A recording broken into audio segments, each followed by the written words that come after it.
Arratsaldeon, buenas tardes. Como saben, estamos aquí hoy para, desde el BCBL, agradecerles su participación en distintos experimentos que hemos venido realizando. Bueno, todos ustedes conocen que el BCBL es un centro de investigación de la Red Vasca de Ciencia y Tecnología y que estamos intentando entender cómo adquirimos, cómo procesamos, cómo comprendemos, cómo producimos el lenguaje, esta facultad maravillosa típicamente humana, y cómo sucede en personas bilingües, en personas cuyo cerebro está negociando dos lenguas, o personas que son monolingües, o en distintas etapas de nuestra vida, desde bebés hasta la vejez, ¿no? Entonces, bueno, pues yo le voy a dar la palabra a los dos investigadores que han estado a cargo dentro del BCBL de estos experimentos en los que han participado ustedes, para que les cuenten cómo gracias a ustedes, gracias a su colaboración, con la que esperamos seguir contando, hemos podido bueno, pues realizar estos experimentos y entender un poco mejor cómo funciona nuestro sistema de reconocimiento de caras y cómo funciona nuestro lenguaje, cuando, bueno, pues repito, a veces es en situaciones bilingües y otras veces en situaciones monolingües.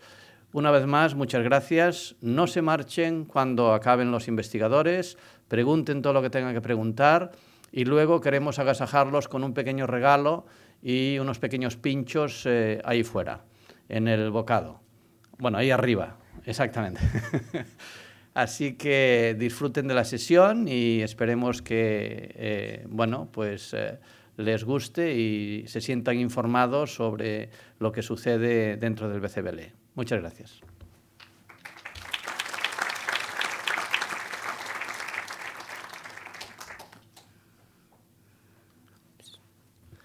Hola, buenas tardes. En este caso yo les voy a hablar sobre el proyecto Caras Palabras. Entonces, como saben, este era un proyecto dirigido a entender cuál es la reorganización funcional que ocurre en nuestro cerebro una vez que aprendemos a leer. Básicamente, fue una convocatoria que lanzamos desde el BCBL, que estuvo promovida y patrocinada por los socios del BCBL. Fue una convocatoria que nos llevó bastante tiempo, puesto que involucraba a personas de diferentes edades, incluyendo bebés, niños prelectores y poslectores y adultos. Este proyecto estaba un poco dirigido, como ya les había dicho, a entender cuáles son los cambios que ocurren cuando aprendemos a leer. Pero ¿por qué nos planteamos qué era lo que motivaba este proyecto? Como todos sabemos, desde que venimos al mundo estamos constantemente expuestos a diferentes tipos de información. Algunas más relevantes que otras, pero igualmente toda esta información pues, nos va marcando nuestro desarrollo social. Dentro de este conjunto de información que vamos recibiendo, hay algunas que son muy relevantes desde el punto de vista social y otras menos.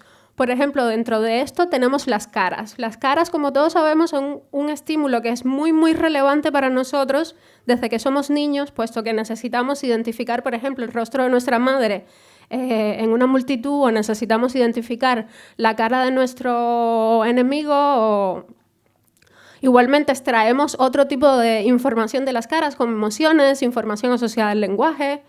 Precisamente por la importancia que tienen las caras para nuestro desarrollo social, han habido muchos estudios que se han dedicado un poco a entender cómo el cerebro procesa este tipo de estímulos.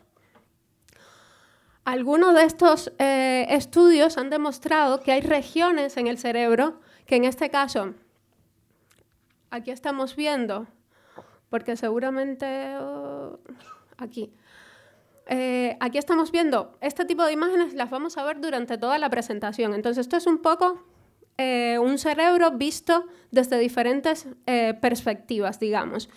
Por ejemplo, ven aquí el ojo, está visto de izquierda a derecha. Si avanzamos de izquierda a derecha, pues vemos cortes como este. Y en este caso, por ejemplo, vamos avanzando de atrás hacia adelante. Y en este caso, pues vamos avanzando de arriba hacia abajo. Es un poco simplemente para entender el resto de las imágenes que vamos a ver cómo son. Estos estudios que demostraron que cuando procesamos caras, hay regiones en el cerebro, que en este caso las estamos viendo en rojo, en esta parte posterior del cerebro, porque está hacia atrás y ventral, está hacia atrás y por debajo, digamos por aquí, que procesan las caras por encima de otras cosas. Se ha demostrado que esas regiones se han, digamos, especializado en el procesamiento de las caras. Hay personas, por ejemplo, que esto es una cosa bastante interesante, que tienen esas regiones dañadas. Ven aquí una persona que esa región no la tiene. Esa persona sufrió un accidente automovilístico y perdió esas regiones del cerebro. Esas personas que tienen ese tipo de patologías muestran una conducta que ha sido muy, muy interesante porque si a esa persona le enseñamos su cara, por ejemplo, en una fotografía, pues no sabe decirnos qué es él, no sabe decirnos el nombre. Si le enseñamos las fotografías de personas familiares, pues tampoco, sabe que es una cara, pero no sabe sacar a quién corresponde. Entonces, todos estos indicios, digamos, han llevado a pensar que esas regiones se especializan en el procesamiento de las caras precisamente porque si no las tenemos, pues no podemos procesar correctamente las caras. Pero ¿qué pasa con las palabras? Las palabras, a pesar de que son un estímulo mucho más nuevo evolutivamente, las caras, no solamente nosotros procesamos los rostros, otras especies también los procesan. Quiere decir que evolutivamente es ha sido muy importante y es muy antiguo. ¿Qué pasa con las palabras? Las palabras son muy nuevas. El lenguaje escrito es nuevo en comparación con el procesamiento de los rostros, por ejemplo. Pero, sin embargo, ocurren cambios cuando nosotros aprendemos a leer.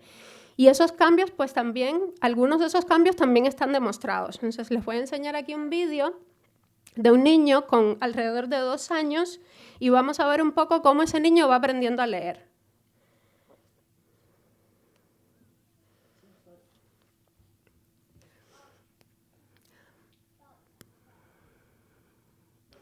Básicamente va viendo la representación de las letras, va asociando esas letras con sonidos y luego va asociando todos esos sonidos hasta que llega a leer la palabra. Y luego, pues, asocia cada una de esas palabras con un significado. ¿Qué es lo que ocurre en el cerebro cuando estamos aprendiendo eso? Aprendiendo a procesar ese tipo de estímulos.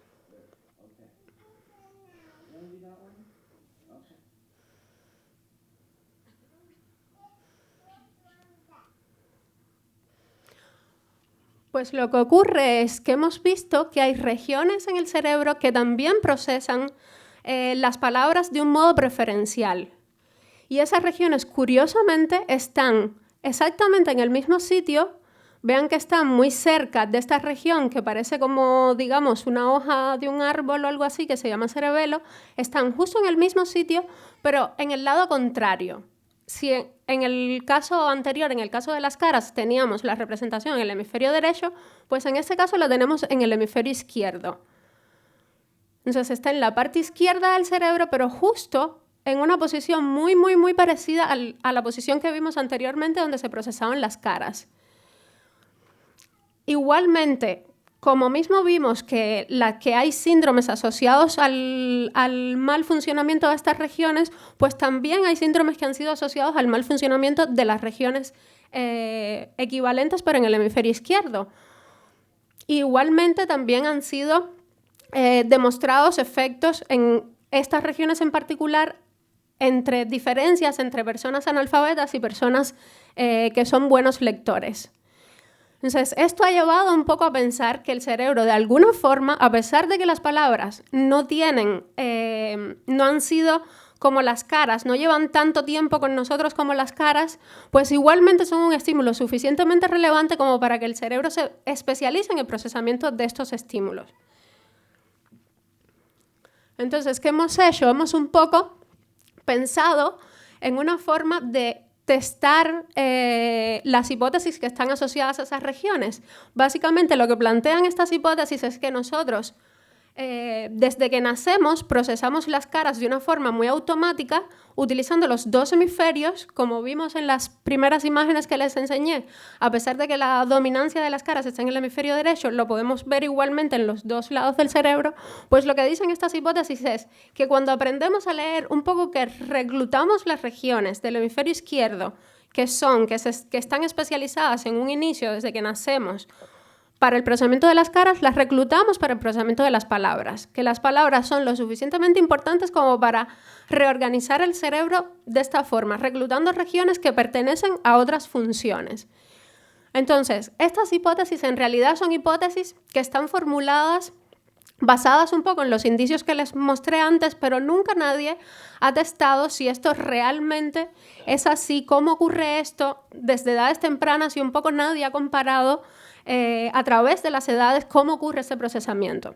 Entonces, lo que hemos realizado en este estudio es un poco determinar cómo están las regiones que procesan las caras y las regiones que procesan las palabras representadas en el cerebro, pero haciendo distinción entre grupos de edades diferentes. Reclutamos un grupo de niños entre 3 y 4 meses, un grupo de niños prelectores entre 3 y 5 años, luego entre 6 y 12 años y luego un grupo de adultos. Las edades igualmente entre 18 y 35 años y luego mayores de 60 años. Un poco para ver cómo el procesamiento de las... cómo el procesamiento de las caras y de las palabras cambia a lo largo de la vida o no. Entonces, para esto, básicamente, los participantes venían al BSBL y les hacíamos un estudio de resonancia magnética funcional, digamos, en este caso. ¿Por qué la resonancia magnética funcional? Bueno, pues porque esta es una técnica que nos permite sacar fotografías del cerebro, digamos, en tiempo real, básicamente para ver cómo hay regiones específicas que funcionan cuando estamos haciendo una tarea. En este caso estábamos procesando estímulos diferentes que podían ser caras o palabras y veíamos cuáles son las regiones que se activan en el momento que estamos haciendo eso. Es una técnica muy, muy potente que nos permite tener mucha resolución en el cerebro, sacar unas imágenes de muy alta resolución que nos permiten eso, detallar estructuralmente el cerebro, determinar cuáles son las regiones que funcionan y luego ver cómo esas regiones se relacionan entre ellas. Entonces, básicamente, esa distinción es la que les está mostrando esta imagen. Como ven, dentro del estudio sacábamos, o sea, si se acuerdan un poco de lo que hacíamos, sacábamos varias imágenes. Entonces, la primera imagen, por ejemplo, es una imagen anatómica de muy, muy, muy alta resolución. Le llamamos anatómica básicamente porque nos permite distinguir los diferentes tejidos que forman el cerebro. Si se acuerdan un poco del cole, más o menos las neuronas, cómo estaban formadas, y por somas, que son como los cuerpos, que es lo que va a formar la sustancia gris, y luego grandes colas que se unen, y es lo que me permite comunicar entre regiones, lo que permite a las regiones comunicarse entre ellas. Pues eso es lo que vamos a hacer con esta imagen, con este tipo de imágenes. Ven que son imágenes que están en escala de grises y en función del contraste de cada una de estas partes, pues me va a decir dónde estoy parada. Mientras más oscuro es, pues estaré en la sustancia gris, y mientras más claro, pues estaré en esos tractos que comunican regiones. Voy a tener un segundo grupo de imágenes que lo que me va a permitir es saber cuáles son las regiones que están trabajando cada vez. Si estoy viendo una cara, pues cuáles son las regiones que están funcionando, que están procesando ese tipo de estímulos. Es lo que me va a permitir este tipo de imágenes. Y luego imágenes que me permiten saber cómo las diferentes regiones están conectadas entre ellas. Digamos, están dos personas hablando con teléfonos diferentes, por cuál es el cableado que me permite unir esos dos puntos. Pues eso es lo que me va a permitir este tipo de imágenes. Entonces, todas estas imágenes las sacábamos a todos los participantes que venían. Y una combinación, digamos, de estas imágenes, pues nos permite tener cosas como esta, que es dado dos puntos, que en este caso es un punto posterior como el que habíamos visto antes y un punto anterior, pues cómo esos dos puntos están comunicados entre ellos. Aquí lo que estoy viendo es lo mismo, un corte que estoy como caminando hacia abajo en el cerebro y lo que estoy viendo es eso. Cómo esos dos puntos que yo he predeterminado con las imágenes funcionales pues están interconectados. ¿Qué hacían los participantes del experimento? Seguramente que todos se recordarán que presentábamos una secuencia de estímulos, era muy cortito, duraba 15 minutos, donde aparecían caras, casas, objetos, palabras, números y caracteres que no conocíamos, caracteres desconocidos. Y básicamente lo que teníamos que responder cada vez era dónde estaba, cuándo aparecía un asterisco. Si aparecía una estrella, pues teníamos que presionar un botón. Básicamente era eso. Eso lo hacíamos durante 15 minutos y veíamos, pues eso, cuáles eran las regiones que estaban asociadas a esa tarea. ¿Cuáles son los resultados que se derivaron de este estudio? Pues básicamente, cuando comparamos, esto que tengo aquí es un poco diferente a lo que estábamos viendo antes, porque esto es una vista de abajo hacia arriba. Estoy viendo el cerebro ahora desde abajo. Esta es la parte ventral, digamos. Entonces, lo que estoy comparando aquí es caras contra casas. En este caso, lo que estoy viendo en rojo y en azul son las regiones que están procesando preferencialmente las caras. Entonces, vemos que estas regiones están en los dos hemisferios. Esto es un grupo de personas todas juntas. Cogimos a todas las personas que participaron en el estudio, en este caso los adultos, y los unimos. Un poco para ver cuáles son las cosas que predominan, ¿no? Las cosas que se mantienen constantes entre todos los individuos. Y lo que vimos fue esto. Estas son las regiones que se activan, que están funcionando en el momento que estamos procesando las caras. Lo amarillo, esto es una escala que va de rojo, que es como más débil, a amarillo, que es más fuerte. Y el amarillo, que es el más fuerte, vean que está en el hemisferio derecho, como habíamos visto. Son regiones que están en los dos hemisferios, pero primordialmente en el hemisferio derecho. Y aquí, lo que están viendo en puntitos, en este caso los rojos y los azules, son cómo se distribuyen cada uno de ustedes, cómo están distribuidos en este mapa. En este caso, recuerden que son los adultos. Entonces, básicamente cada uno de esos puntos son individuos diferentes. Entonces, lo que vemos es que esta imagen reproduce muy bien esto. Aunque sí es verdad que cada uno tiene pues su propia variabilidad típica que existe entre los individuos. Aquí, ¿qué es lo que estamos viendo? Exactamente lo mismo, pero las palabras. En el caso de las palabras, ¿qué es lo que pasa? En el caso de las palabras, vemos que la activación fundamentalmente es exactamente la misma vista y vean que es una región muy, muy, muy parecida, pero la región está, en este caso, en el lado izquierdo del cerebro. Solamente el lado izquierdo tiene una activación dominante para las palabras. Las palabras están representadas exactamente en la misma zona, pero del lado izquierdo. Y vean cómo los individuos igualmente varían. Como mismo habíamos visto antes, la localización de cada uno de los puntos pues es un poquito diferente, pero igualmente se mantienen todos alrededor de la misma zona. Entonces, ¿qué es lo que deducimos de aquí?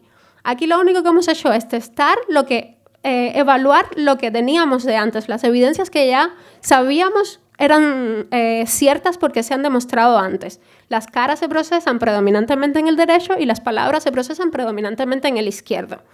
Ahora, ¿qué queremos hacer? Lo que queremos hacer es distinguir entre los diferentes tipos de edades para ver exactamente cuáles son los cambios que ocurren, si es que ocurren y en qué momento de la vida ocurren. Entonces, ¿qué es lo que hemos hecho para hacer esto? Si volvemos a la de antes, ven que aquí tengo activación en el lado derecho y en el lado izquierdo. Lo que quiero hacer es saber cuál es el hemisferio dominante.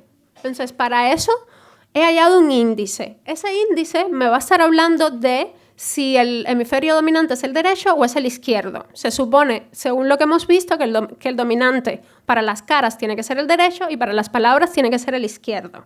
Entonces, vamos a ver qué resultó de ese análisis. Pues lo que tengo es esto. Si ven aquí voy avanzando en edades. Tengo los pequeñitos de meses aquí hasta las personas adultas aquí al fondo. Y vean cómo se incrementa en función de la edad la dominancia del hemisferio derecho y se incrementa en función de la edad la dominancia del hemisferio izquierdo, en este caso para las palabras y en este caso para las caras. Es decir, hay una reorganización en función de la edad hay una reorganización de esas regiones en función de la edad. Y vean cómo la diferencia fundamental ocurre una vez que los niños aprenden a leer y luego esa especialización, digamos, se mantiene a lo largo de los años. Entonces, hasta aquí lo que hemos podido es demostrar que efectivamente esa reorganización existe, pero solamente hemos hablado de reorganización a nivel de regiones. Estas 2 regiones están y estas 2 regiones cambian con la edad. ¿Qué podemos hacer además?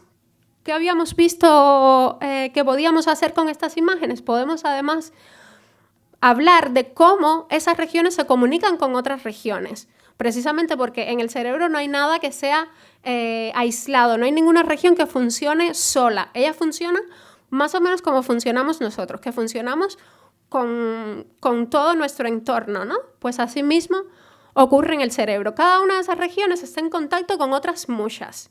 Y lo que hemos demostrado con estas imágenes es que las regiones, en este caso tengo el hemisferio derecho y en este el hemisferio izquierdo, que las regiones posteriores, que son las que estamos viendo, las regiones que en este caso pertenecen al procesamiento de las caras y en este caso pertenecen al procesamiento de las palabras, como estas regiones se conectan con otras que forman parte de un mismo sistema. Esas regiones, en el caso del hemisferio derecho, pues están conectadas con otras regiones que han sido demostrado tienen relación con el procesamiento de las caras y en el caso del hemisferio izquierdo, pues lo mismo. Cómo esas regiones se relacionan con otras que ya han sido demostradas, tienen una importancia muy, muy, muy marcada para el procesamiento del lenguaje. Entonces es un poco demostrar lo mismo, pero desde 2 perspectivas diferentes. Una, estas son las regiones y estas regiones cambian su funcionalidad y luego este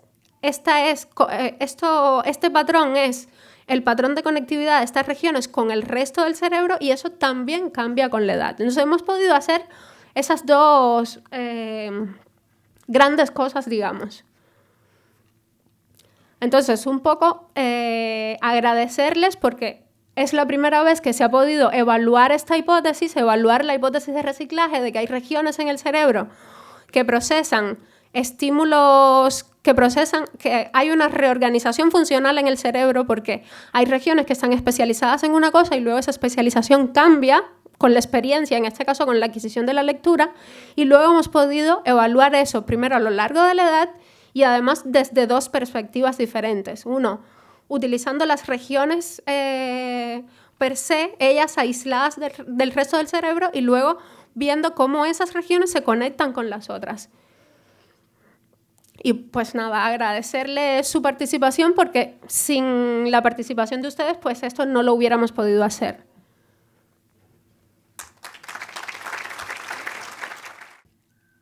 Bueno, yo soy Jon Andoni Duñabeitia, también colaborador de Ileana, de Manuel Carreiras, el director del centro, y de otros muchos investigadores de nuestro centro, y hoy vengo a hablar un poquito de una parte de los estudios que hemos destinado más a investigar cómo las personas mayores de 60 años en este caso, negocian con 2 lenguas cuando las conocen y cuáles son las diferencias entre el cerebro de una persona que es multilingüe, que habla más de una lengua, cuando es mayor, frente al cerebro de una persona que solamente conoce una lengua. Y el porqué de esto os lo cuento dentro de un poquito porque es bastante importante. Supongo que habéis visto en periódicos, medios de comunicación en los últimos años que parece que existe algún tipo de ventaja para las personas bilingües respecto a las personas monolingües. Y nosotros, viviendo en una comunidad en la que hay 2 lenguas presentes todo el día, pues bueno, nos interesaba mucho saber si realmente esto es así porque tiene un impacto muy grande a nivel educativo. Les estaríamos diciendo a las escuelas que tienen que trabajar en modelo bilingüe, preferentemente o no, dependiendo de los resultados. Pero antes de empezar, me sumo a los agradecimientos de Manuel y de Ileana y, por supuesto, muchísimas gracias a todos porque sin vosotros esto habría sido absolutamente imposible. Lo habéis hecho de un modo altruista, desinteresado y gracias a vosotros estamos comenzando a entender cómo funciona el cerebro y, sobre todo, cómo funciona el cerebro cuando se trata de hablar una lengua o hablar más de una lengua. Y voy a comenzar, para relajar un poquito el nivel, con un pequeño juego. Es un juego en el que pido que participéis todos, es muy sencillo. Veis aquí unas chicas que tienen un balón de baloncesto. Las chicas tienen una camiseta negra o una camiseta blanca, ¿vale? Entonces van a empezar a moverse y se van a empezar a pasar el balón unos a otros. La pregunta es muy sencilla, es un vídeo muy cortito, ¿vale? ¿Cuántas veces el equipo que tiene camiseta blanca se ha pasado el balón desde el principio hasta el final? ¿Sí? Es muy sencillo, ¿verdad? Bueno, pues comenzamos.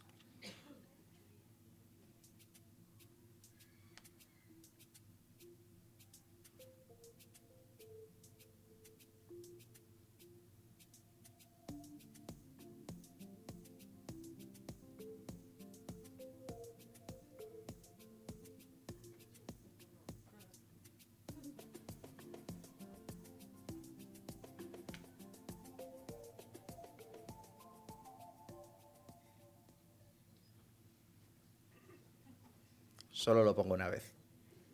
¿Cuánta gente ha contado 15? Que levante la mano, por favor. ¿Cuánta gente ha contado 16? Vale, parece que hay más gente del 16. El número es 16, ¿vale? Entre 15 y 17 se da por bueno porque la gente, bueno, a veces nos despistamos. Se cruzan muchas personas, pero la pregunta importante es ¿cuánta gente ha visto un gorila? Que levante la mano de verdad la gente que ha visto un gorila.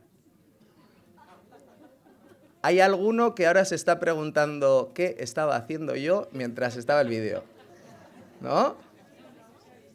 Sí, alguno no ha levantado la mano. Puede ser porque estáis muy cansados, porque se hace tarde o porque no habéis visto el gorila, ¿vale?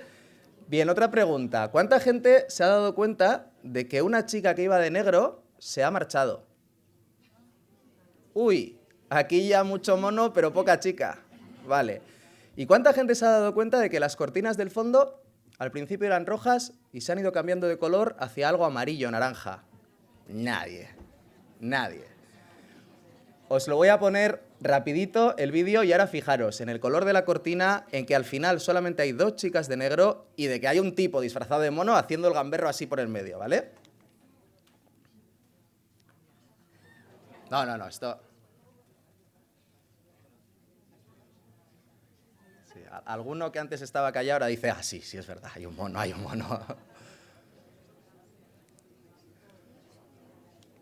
Bueno, ¿qué nos está diciendo esto? Aparte de cosas mucho más concretas, esto es un vídeo de divulgación científica porque había un experimento de otra gente que han hecho con esto. Parece que somos muy selectivos. Cuando yo os pido, por favor, que prestéis atención sobre una cosa, el resto del mundo desaparece y solo nos concentramos en lo que necesitamos atender.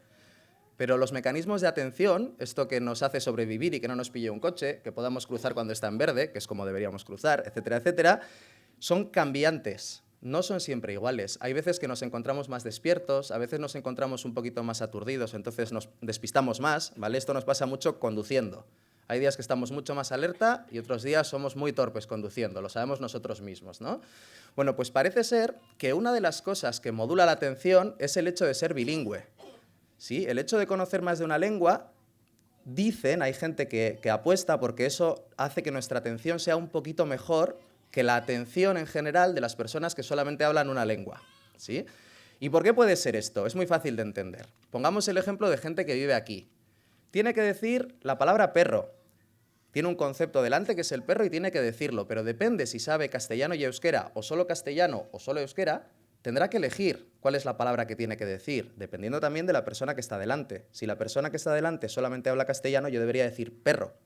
Pero si la persona que tengo delante solamente habla euskera, debería decir chakur, ¿no?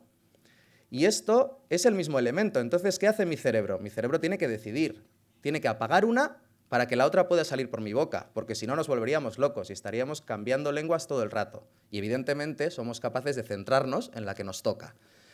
Esto es una cosa que en ciencia se llama control lingüístico, que es muy sencillo de entender. Somos como pequeños malabaristas que estamos jugando con palabras en todo momento. Y dependiendo de cuál quiera utilizar, tengo que apartar las pelotas que no corresponden a la lengua que quiero utilizar y utilizar solo las buenas. De repente me cambio, me doy cuenta de que hay otra persona que habla otra lengua, cambio el juego de pelotas y me pongo a hacer malabares con las pelotas de la lengua que corresponde. ¿Sí? Esto es difícil. La vida de un monolingüe parece que es mucho más fácil, porque todas las palabras son de la lengua que toca. En cambio, la vida de un bilingüe pues nos cuesta un poco más y a veces metemos la pata. ¿Vale? Los bilingües metemos la pata, estamos hablando de una frase en euskera y hacemos y metemos una palabra en castellano. Nos hemos despistado. ¿Vale? Bueno, eso son cosas que pasan. Pero el hecho de estar moviéndonos de una lengua a otra, de apagar una para encender otra, Esto ha dado pie a una hipótesis que es la ventaja del bilingüismo en los sistemas atencionales, a que los bilingües tienen la atención un poquito más desarrollada que las personas monolingües, las personas que solamente hablan una lengua. Y esto no solo lleva a una conducta atencional mejor, diciéndolo de una manera muy bruta, a ver el gorila más fácil que un monolingüe, sino que además también se dice que esto repercute en el cerebro y que el cerebro, las áreas que están relacionadas con el ver el gorila, con la atención, están un poquito mejor desarrolladas en los bilingües que en los monolingües. Y al final de la vida, cuando ya nos hacemos mayores y empezamos a tener problemas de memoria, que esto me imagino que todos somos conscientes que cuando teníamos unos años menos, pues nos acordábamos mejor de las cosas. Ahora ya que nos vamos haciendo poco a poco mayores, todo esto va bajando. Pues parece ser que una de las hipótesis es que las personas que hablan más de una lengua tienen la cabeza un poco más dura y resistente, entonces el mal de la edad les afecta menos, hasta el punto de que hay algunos estudios que dicen que por el hecho de ser bilingüe, nos protegemos un poquito frente a algunas enfermedades neurodegenerativas, es decir, enfermedades que atacan a nuestro cerebro, ¿sí? Una demora de unos 4 o 5 años es lo que se ha puesto encima de la mesa, que la gente que es bilingüe, en el caso de que vaya a desarrollar ciertas enfermedades como el Alzheimer, le ocurrirá un poco más tarde que a los monolingües. También es cierto que en el último año se han publicado otros artículos científicos diciendo que esto no es así, que en algunos grupos sociales sí, en otros grupos sociales no. Entonces, claro, una de las preguntas que tenemos en el BCBL es ¿qué ocurre aquí? ¿Esto nos afecta directamente en la sociedad vasca o no?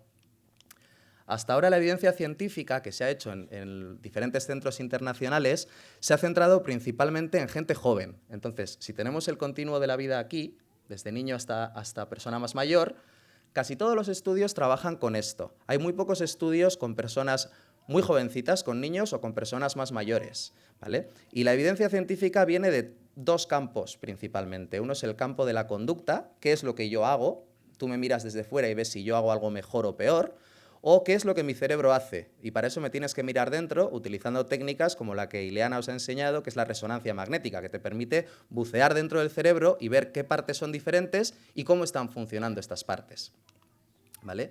Entonces, supongo que todos recordaréis, los que hayáis pasado por el BCBL, que seguramente os hemos hecho baterías de pruebas en las que teníais que pulsar botones o teníais que decir algo en voz alta. Y luego, además, hacíais una fase dentro de la resonancia, muchos de vosotros, en donde sacábamos fotos al cerebro para poder entender si el cerebro de las personas bilingües es diferente al de las personas monolingües. ¿Sí? Vale. La conclusión que tenemos a día de hoy, os la adelanto ya, es que no está claro que haya una diferencia grande entre personas bilingües y monolingües. Hay una diferencia principal que no podemos obviar, que es que las personas bilingües son capaces de comunicarse en 2 lenguas, las personas monolingües en una. Eso ya es una ventaja, por supuesto, porque podemos comunicarnos con más gente. Pero la pregunta que nosotros tenemos es si eso luego a mi organismo le supone una ventaja en otras cosas que no tengan que ver con la lengua.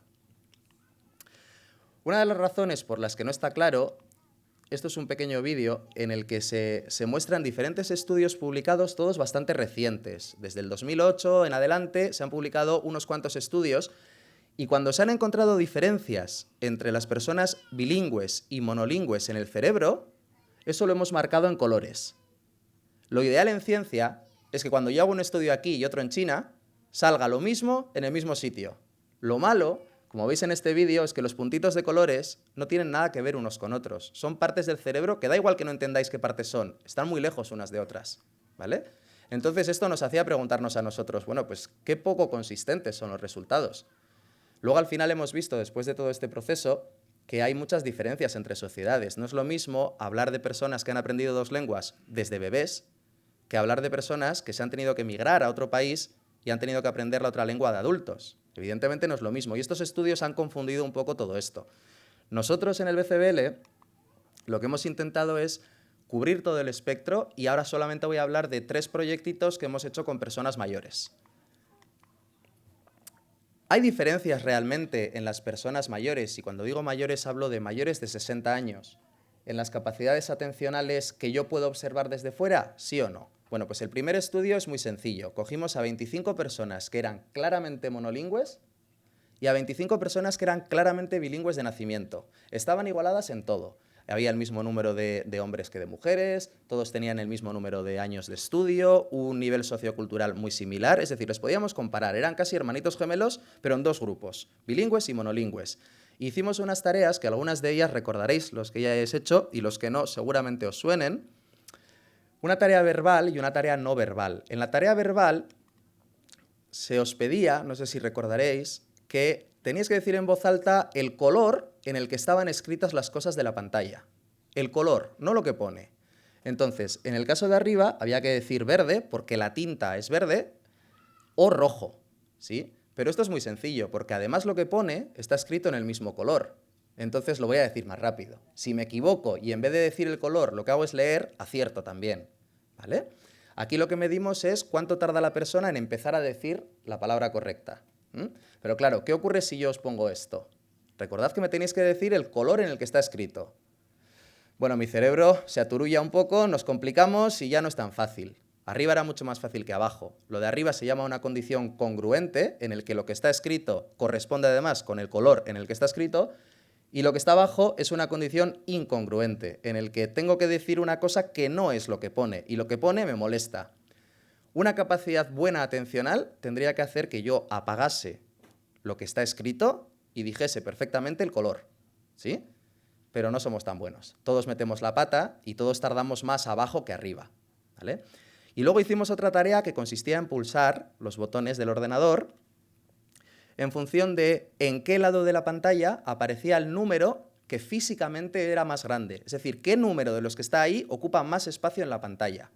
En este caso está bastante claro. Es el número de aquí, ¿no? El número de la derecha para vosotros, porque es mucho más grande. Pero además es el 8 y el 8 es mayor que el 2, ¿verdad? Esto es una condición también congruente. Aquí la condición es incongruente. Tengo que decir que el 2 es más grande, pero yo sé que el 8 es más grande que el 2. Entonces me voy a confundir. No es que me confunda, sino que tardo más en tomar mi decisión. Entonces lo que voy a presentar ahora son unos gráficos del tiempo que yo he tardado en decir el color correcto o pulsar el botón correctamente, en el caso de los números. Veréis en rojo la condición incongruente, rojo malo, ¿vale? Lo que más me cuesta. Y en verde la condición congruente. Bueno, no os fijéis mucho en los números porque no son relevantes, pero lo que tenéis que ver es que las barras rojas siempre están más arriba que las barras verdes. Eso significa que tardamos más en la condición incongruente que en la condición congruente. ¿Sí? Es bastante obvio que esto iba a ser así, pero la pregunta crítica es, ¿las personas bilingües, como tienen mejores capacidades atencionales, van a ser mejores aquí? Y la verdad es que no. Lo que hemos visto es que los dos grupos, monolingües y bilingües, en estas dos tareas, funcionan exactamente igual. Parece ser que a nivel de conducta, los mecanismos atencionales tampoco varían tanto. Bueno, pero estamos mirando lo que pasa desde fuera. También os he dicho que nos gusta mirar lo que ocurre desde dentro, lo que ocurre en el cerebro. Entonces, bueno, ¿existen diferencias a nivel cerebral? Ileana ya os ha hecho un recorrido muy rápido sobre qué pasa en el cerebro generalmente, cómo está construido. El cerebro es un órgano vivo que cambia y que está construido de su propia materia. Sustancia blanca, sustancia gris y luego una serie de líquidos y otras cosas, ¿vale? No voy a entrar en mucho detalle de qué es una y qué es otra porque tampoco me parece relevante, pero son dos formas de poder investigar las cosas, si hay cambios en la sustancia gris o si hay cambios en la sustancia blanca.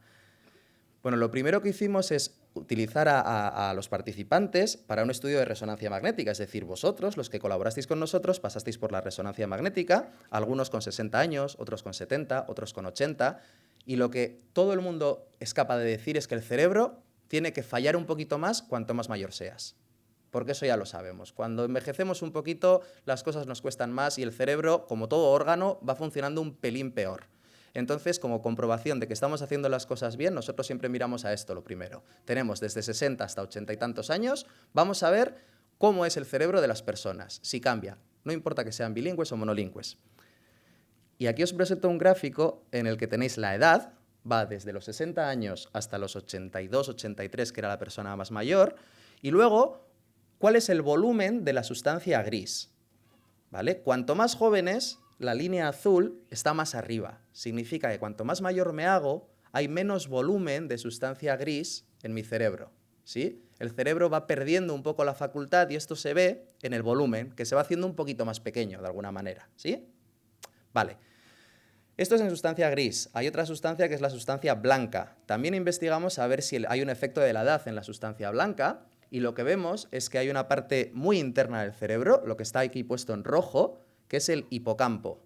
El hipocampo tiene una relación muy fuerte con la memoria, que sabemos todos que cuanto más mayores somos, peores capacidades de memoria tenemos. Bueno, pues lo que descubrimos en este estudio es que las personas más mayores tienen menor cantidad o densidad de materia blanca en esa parte crítica del cerebro. Pero repito, de momento no estamos hablando ni de monolingües ni de bilingües. Ahora viene la pregunta.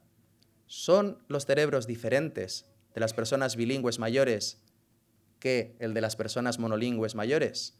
Hicimos todo tipo de análisis para intentar ver hasta las cosas más pequeñas que puedan ser diferentes. Todavía seguimos haciendo análisis para dar esta oportunidad a que salgan resultados, pero de momento no hemos sido capaces de encontrar ninguna zona grande que sea diferente entre los bilingües y los monolingües. Entonces, dos cosas que sabemos de momento. Cuando me miden desde fuera mis capacidades atencionales, olvídate de lo que está escrito, dime el número más grande, funcionamos igual los monolingües y los bilingües. Cuando me miden por dentro, cómo es mi cerebro, tampoco encontramos diferencias, funcionamos igual los bilingües y los monolingües. Entonces, si nosotros tuviésemos que dar una respuesta a la pregunta de ¿existe una ventaja bilingüe no lingüística, algo que sea más dentro del cerebro de cognición general? La respuesta es que no, que tanto las personas que hablan castellano y euskera como las personas que solamente hablan castellano tienen las capacidades igualmente desarrolladas. No hay un beneficio extra por el hecho de ser bilingüe, más allá del hecho de hablar dos lenguas, por supuesto. Pero bueno, también hicimos un último estudio, que es el que os presento muy brevemente, en el que enfocamos la pregunta desde otro ángulo. El ángulo de la neuroplasticidad, que es una palabra muy larga, pero que es muy fácil de explicar. El cerebro es un órgano y cambia, igual que el corazón. Cuando vas al médico con problemas de corazón, lo primero que te dicen es fumas, bebes, ¿qué comes? ¿Mucha grasa? ¿No haces ejercicio? Te cambian todo eso, ¿sí?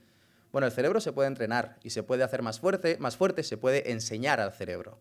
Entonces, lo que se nos ocurrió es, bueno, pues tal vez lo que pasa es que cuando eres un bebé, a ti te da igual que te den 2 lenguas, 3 lenguas o una lengua, porque las vas a aprender. Es muy fácil aprender cuando eres un bebé, es gratis, ¿vale? Venimos con la tabula rasa. Pero ¿qué ocurre cuando tenemos 40, 50, 60 o 70 años, hemos sido monolingües toda la vida? Ahora me pides que aprenda una lengua nueva, pues me has fastidiado, porque tengo la vida complicada, tengo poco tiempo, tengo un montón de cosas en las que pensar. Ya no tengo las mismas capacidades. Bueno, pues igual en ese momento, cuando más flojitos estamos, hacer un esfuerzo tan grande de aprender una lengua puede hacer que nuestro cerebro despierte y que las capacidades empiecen a desarrollarse ahí. Y esa oportunidad es la que estamos testando. Llevamos un año con gente que, en vez de ser gente que era bilingüe de nacimiento y que les hemos cogido en la edad mayor, ya a partir de los 60, 70 años siendo bilingües, era gente que era monolingüe de nacimiento. En la edad adulta eran monolingües, pero se han apuntado a un curso para aprender euskera porque lo creían conveniente para hablar con sus nietos, etc. Y nosotros les hemos hecho un seguimiento desde el primer momento hasta el final del curso. Si estáis esperando resultados, os voy a defraudar, porque el final de curso es en junio. Estamos en junio y todavía no os puedo dar la respuesta, ¿vale? Pero dentro de poquito, en septiembre, podré volver y contaros algo. Si os interesa, contactad con nosotros porque dentro de poquito ya sabremos lo que ha pasado. Pero es gente, tenemos un participante de 88 años, por ejemplo. Es una persona que ha hablado castellano toda la vida, siempre ha querido aprender euskera, pero no tuvo la oportunidad pues, por las circunstancias de aquel momento. Esta persona ahora está diciendo sus palabras en euskera y manteniendo una conversación elemental. A nadie le pedimos que sea perfectamente fluido en euskera, es muy difícil. Pero por lo menos sí ser capaces de entender cosas sueltas y de poder ir a pedir el pan en euskera, y la ilusión que les hace es increíble, sobre todo cuando les ves relacionarse con sus nietos, que van a una ikastola, y ellos pueden decirles algo en euskera ahora. Ya solo a ese nivel el proyecto ha sido un éxito total. Ahora, si hemos conseguido que además de aprender algo, que socialmente estén en una situación mejor, hemos conseguido que su cerebro esté un poquito más resistente a la edad, sería fantástico. Pero como os digo, no os puedo decir nada sobre esto todavía. Es el proyecto que se llama Proyecto Garuna. Lo hemos hecho en una comunidad de Vizcaya y el objetivo es, si conseguimos financiación suficiente, porque para esto se necesita dinero como para casi todo en la vida, hay que contratar profesores, tenemos que pedir voluntarios, tenemos que dar las clases y tenemos que hacer el seguimiento científico. El objetivo es ponerlo cerca del BCBL para poder tener a esta gente muy a mano y hacerles un análisis cada poquito tiempo, cada pocos meses en la resonancia para ver realmente cómo su cerebro está cambiando gracias al hecho de haber aprendido euskera. Y hemos elegido euskera por una cosa muy concreta. O sea, estamos en una sociedad en la que es bilingüe y el euskera tiene una presencia. Mucha gente pregunta, bueno, pero entonces ¿valdría cualquier lengua? Mi respuesta es que creo que no. Porque ¿qué narices querré aprender yo chino mandarín ahora si no tengo oportunidad de utilizarlo? Una de las cosas importantes de las lenguas es que se aprenden para utilizarlas. No es solo saber por saber, porque si no la lengua, pues casi te diría que es mejor hacer ejercicio, que seguramente mejorará tu salud de otras maneras más evidentes, ¿vale? Y bueno, termino agradeciéndoos de nuevo vuestra colaboración en todos estos proyectos y por supuesto de parte de todas las agencias que nos han financiado y nos han ayudado a sacar los estudios adelante. Gracias a todos vosotros.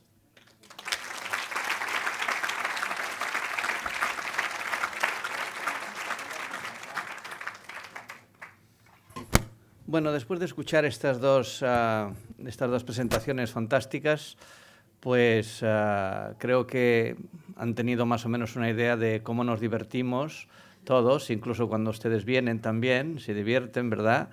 Y cómo podemos entender un poquito mejor cómo funciona nuestro cerebro, cómo esa herramienta maravillosa que tenemos pues nos permite hacer muchas cosas, entre ellas pues hablar y entendernos en una o en varias lenguas o reconocer caras, ¿eh? Entonces, bueno, pues en este viaje fascinante estamos y ahora estamos dispuestos a poder responder a algunas preguntas si no son difíciles. Bueno, las difíciles para ellos, las fáciles para mí. ¿De acuerdo? Y ahora una última cosa, vais a ver el efecto del mono en la vida real. Dentro de poquito me vais a entender por qué lo digo. Bueno, a partir de aquí lo que digamos ya no tiene sentido porque todo el mundo mira a los peces. ¿El área del cerebro que pensáis que cambia con el idioma es la misma para cualquier idioma? Quiero decir, la diversidad de resultados que encontráis en los estudios depende del idioma. Es lo mismo un bilingüe euskera-castellano que un bilingüe inglés-castellano que un chino-castellano. Igual. No es lo mismo, seguro que no, porque el coste que tiene para mí aprender una lengua que es muy diferente de la mía nativa no es el mismo coste que es aprender una lengua que se parece mucho. Es decir, para una persona que habla castellano, aprender catalán suena como más fácil que para una persona que habla castellano, aprender chino. Entonces, ese coste es diferente. Pero lamentablemente, la representación de ese coste en el cerebro, cuáles son las áreas, no están nada claras. Simplemente porque los estudios que han hecho con inglés y francés, por ejemplo, han mostrado ya áreas diferentes con la misma combinación de lenguas. Entonces es muy difícil daros una respuesta única de es esta área del cerebro. Sí han trabajado sobre áreas relacionadas en general con la atención, con los mecanismos atencionales, pero son áreas que están bastante distantes unas de otras, incluso con la misma combinación de lenguas. O sea que no hay un área para cada lengua, igual quitando el japonés, que es más... No hay un área para cada lengua. No, realmente no hay un área del cerebro para la lengua.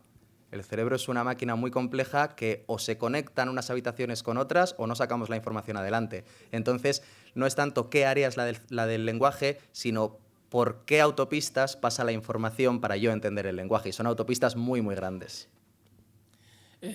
Buenas tardes. Al igual que habéis llegado a las conclusiones que os han dicho, ¿no? Y no es cuestión de repetirlas, por ejemplo, no habéis tenido en cuenta si hay alguna posibilidad de que el cerebro esté más desarrollado o menos dependiendo de los estudios que haya tenido esa persona.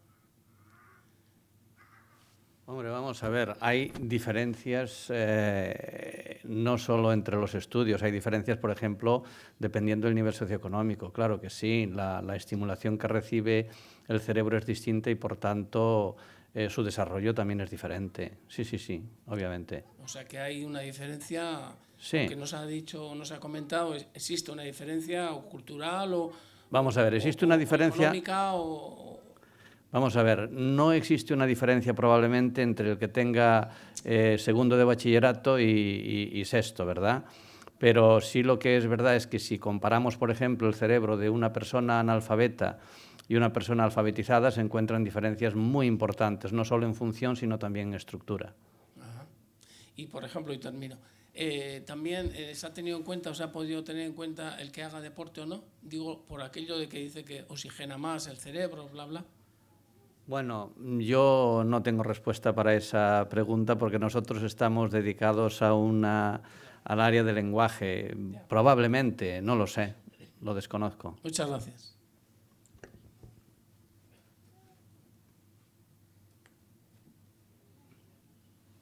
Ahora tienen la oportunidad de preguntar, ¿eh? Otra posibilidad es que respondamos adecuadamente, pero la posibilidad de preguntar siempre está ahí, ¿eh? Yo quiero decir que a mí creo que las pruebas... Perdón un momento que va. Ahí va. Que las pruebas que he ido a hacer me han despertado mi cerebro.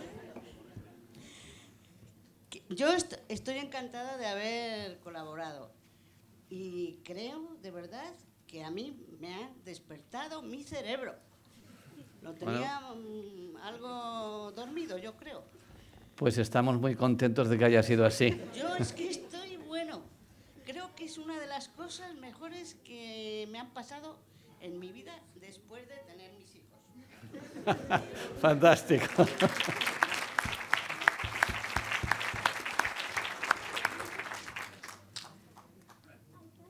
Y me daba pena que este día fuera al final. Habrá más, ¿eh? Les volveremos a llamar en algún momento. Bueno, mientras se va forjando, ahí arriba. ¿Perdón?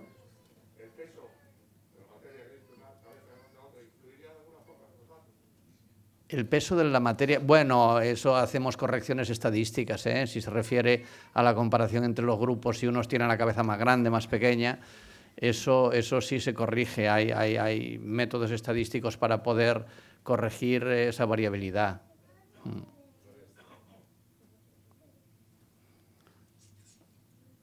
Bueno, mientras se forja otra pregunta, a mí me gustaría pues decir que esto es un trabajo de colaboración entre mucha gente y probablemente, aunque ustedes los conocen, no hemos nombrado pues a las personas que se encargan del laboratorio, que están con ustedes, que les llaman. Entonces, bueno, a mí me gustaría pues agradecerles a todo ese personal del BCBL que se ve menos, porque bueno, los investigadores aquí han estado y les han visto, pero esas personas que están aquí entre el público ahora y que les ven cuando ustedes llegan, que les llaman, que son los que realmente ruedan los experimentos, pues yo personalmente quiero agradecerles toda esa colaboración y ese trabajo que tienen.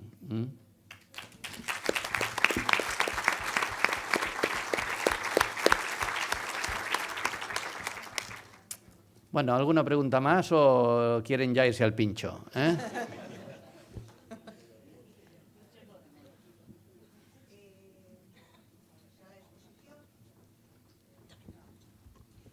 La exposición que han hecho bueno, los tres o las dos personas está al alcance pues, bueno, en la web o en algún... O sea,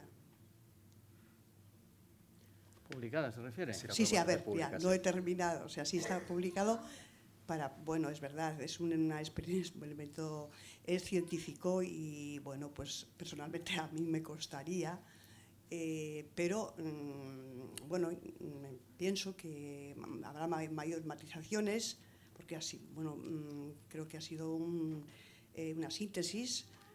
Y si está, bueno, pues todo el estudio ya, bueno, escrito, no sé en qué forma, o sea, quiero decir, en la web o en algún librushka, si está al alcance de los que hemos, bueno, y a todas las personas que estamos aquí.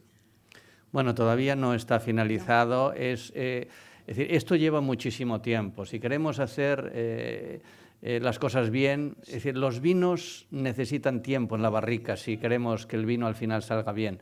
Pues esto es igual.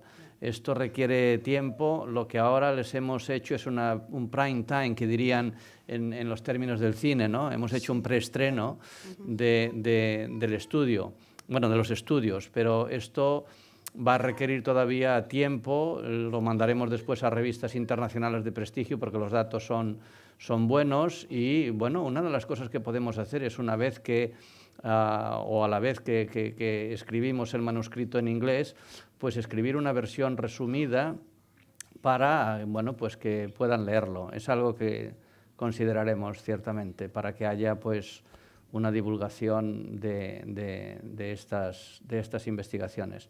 Pero un poquito de paciencia, porque estas cosas requieren tiempo. Si ustedes que tienen mucha experiencia en la vida se dan cuenta de que las cosas buenas son aquellas. Yo tenía, cuando vivía en mi pueblo, había un carpintero que el hombre era muy sabio, ¿no? Entonces decía, a mí al final no me van a preguntar cuántas horas eché haciendo el armario. Lo que me van a preguntar es si el armario está bien o no está bien. Y eso es lo que van a ver, si el armario está bien confeccionado o si tiene defectos, no cuántas horas han echado. Entonces aquí vamos a echar muchas horas para que el armario salga bien y por eso requerirá, pues, un poquito de tiempo. A lo mejor por la edad que tenemos... ¿Perdón? A eso, o sea, ya con la edad que tenemos física, pues para cuando ustedes lleguen a una conclusión final, que yo desde luego no espero llegar. Bueno, no estamos hablando de 10 años, no estamos hablando de 10 años. Pero también para ir asimilando, comenzar pues por lo que mínimamente ustedes han expuesto. Entonces iríamos poquito a poco para ir asimilando y no me refería pues a eso, o sea, yo le agradezco que, bueno, pues lo que ha respondido, pues que las cosas bien hechas, pues es al final, pero bueno, pues no es que haya prisa ni ninguna angustia, ningún esto, pero sí interés para, bueno, pues leer, releer y, bueno, pues tener idea, porque a mi modo de ver, pues es una exposición muy científica. Entonces, pues me cuesta entender, al menos personalmente yo. Y bueno, pues por eso es, no sé, mi enunciado, mi forma de expresar me ha costado. Y era eso, o sea, si vamos a tener posibilidad de lo que ustedes han expuesto, de poder, pues un poco mamitu, landu, pixkat, Sí, no, lo que quería decirle es que, es decir, hay dos planos. Uno es el científico, que eso, bueno, tendremos que dedicarle todavía bastante tiempo para que esto acabe en una publicación, pero sí, consideraremos hacer un pequeño resumen en castellano, en euskera o en ambas, para que sí, puedan disfrutar de la esencia, digamos, de los estudios. Pero vamos, que no estamos hablando de 10 años, estamos hablando de un...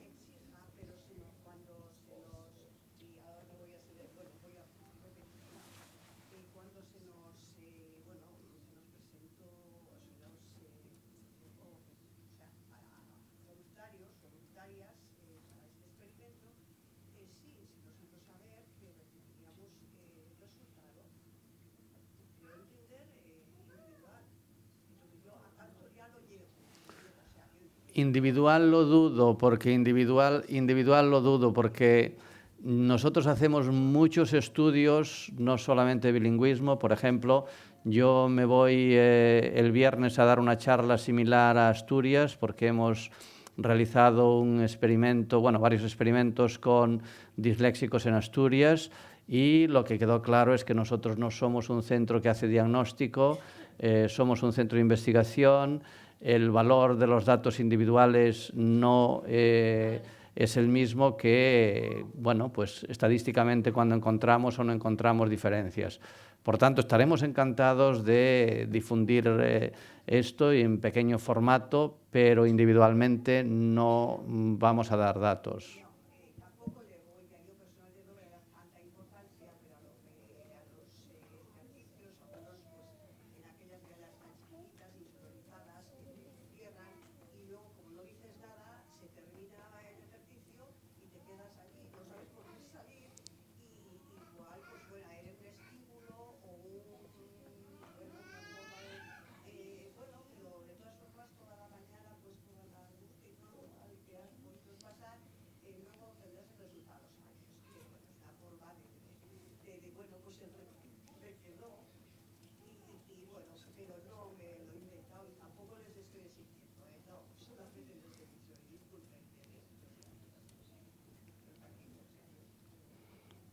De acuerdo.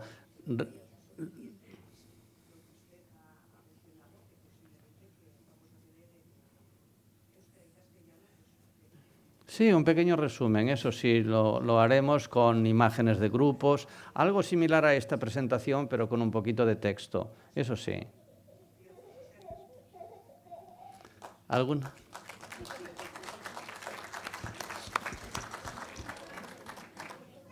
¿Alguna otra pregunta? Bueno, pues una vez más agradecerle su participación en los experimentos y por haber venido hoy aquí para, bueno, compartir este rato agradable. Y ahora pues vamos a pasar arriba, que hay unos pinchos y un pequeño regalo de agradecimiento para cada uno de ustedes. No va a ser en grupo, sino ese sí va a ser individual, ¿eh?